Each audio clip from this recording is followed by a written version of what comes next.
Assalamualaikum warahmatullahi wabarakatuh. Shalom, selamat malam untuk kita semua.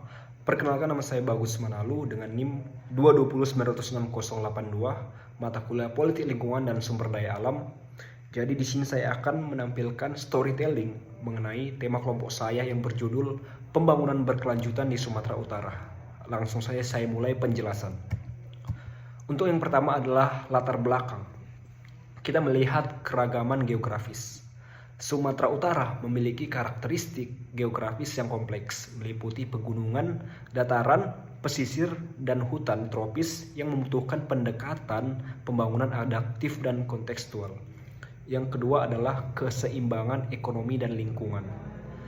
Tantangan utama adalah menyeimbangkan pertumbuhan ekonomi dengan pelestarian lingkungan, dengan memperhatikan potensi sumber daya alam seperti perkebunan, kehutanan, pertambangan, dan kelautan. Selanjutnya adalah kajian teori konsep pembangunan berkelanjutan. Pembangunan berkelanjutan adalah konsep komprehensif yang mengintegrasikan dimensi ekonomi, sosial, dan lingkungan. Tujuannya adalah memenuhi kebutuhan generasi saat ini tanpa mengorbankan kemampuan generasi mendatang. Secara ekonomi, konsep ini fokus pada pertumbuhan efisien dan merata melalui inovasi teknologi ramah lingkungan dan distribusi sumber daya yang adil. Dimensi sosial menekankan pemerataan akses pendidikan, kesehatan, dan peluang ekonomi, serta pemberdayaan masyarakat. Lalu selanjutnya adalah Sustainable Development Goals atau SDGs. SDGs adalah kerangka pembangunan global yang disetujui 193 negara PBB pada tahun 2015. Terdiri dari 17 tujuan dan 169 target. SDGs merupakan rencana aksi komprehensif untuk mengatasi tantangan global seperti kemiskinan, ketimpangan, perubahan iklim, dan ketidakadilan sosial. Setiap tujuan memiliki tingkat target spesifik pada tahun 2030, mencakup dimensi ekonomi, sosial, dan lingkungan. Selanjutnya adalah metode penelitian. Jenis penelitian kualitatif adalah pendekatan yang menekankan pemahaman mendalam terhadap fenomena sosial dan budaya, berbeda dengan penelitian kuantitatif yang fokus pada data numerik. Selanjutnya adalah teknik pengumpulan data. Wawancara adalah teknik pengumpulan data kualitatif yang memungkinkan peneliti menggali informasi mendalam tentang pengalaman dan pandangan responden. Lalu implementasi program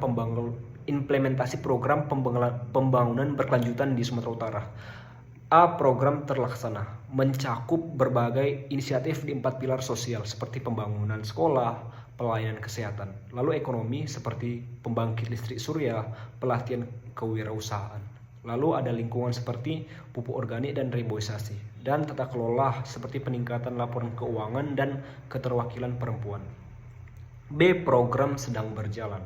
Fokus pada peningkatan infrastruktur berkelanjutan seperti jalan tol Trans Sumatera, pengelolaan sumber daya alam atau reforestasi, pelestarian ekosistem, dan program pendidikan pelatihan untuk meningkatkan keterampilan masyarakat di sektor strategis. Lalu adalah pengelolaan kesenjangan wilayah dan smart city. Kebijakan pengembangan wilayah memerlukan pendekatan komprehensif melalui lembaga eksekutif, legislatif, dan yudikatif dengan memperhatikan aspek sosial, ekonomi, sumber daya manusia, dan politik.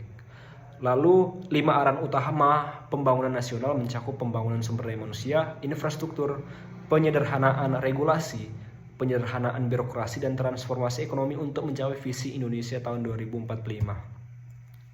Lalu ada koordinasi dan tata kelola program. Yang pertama adalah koordinasi multi stakeholder.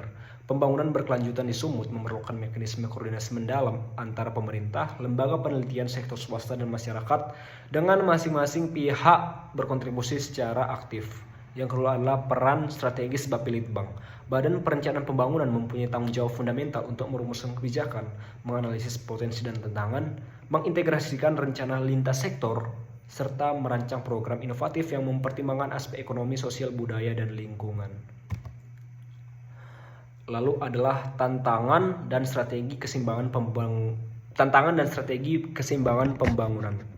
Yang pertama adalah dilema ekonomi dan lingkungan. Sumatera Utara menghadapi tantangan menyeimbangkan pertumbuhan ekonomi dengan pelestarian lingkungan.